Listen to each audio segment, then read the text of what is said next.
Hello மக்களே, வாங்க இன்னைக்கு மீன் ஊறுகாய் எப்படி பண்ணுறதுன்னு பார்த்துடலாம். ஃபஸ்ட்டு ஒரு கடாயில் கொஞ்சம் கடுகு, கொஞ்சம் வெந்தயம், கொஞ்சம் தனியா சேர்த்து நல்லா வறுத்து அரைச்சி எடுத்துக்கலாம். நெக்ஸ்ட்டு நம்ம மண் சட்டியில் 250 ml ஆயில் ஊற்றி உப்பு மிளகாத்தூள் போட்டு ஊற வச்ச மீனை பொரிச்சு எடுத்துக்கலாம்.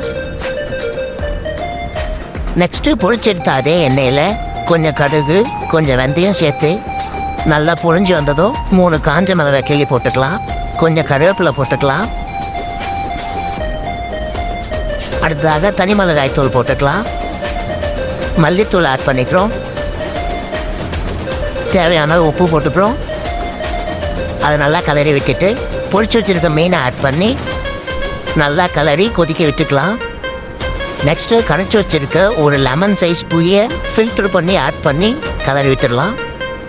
அடுத்ததான் நம்ம ஃபஸ்ட்டு அரைச்ச மசாலாவை கொட்டிக்கிறோம். நல்லா கலரி விட்டு புளி ஊற்றாதவங்க வினிகர் ஆட் பண்ணிக்கோங்க. இப்போ நம்ம அருமையான மீன் ஊறுகாய் ரெடி. கண்ணாடி பாட்டிலில் போட்டு ஸ்டோர் பண்ணிக்கலாம். தேங்க்யூ.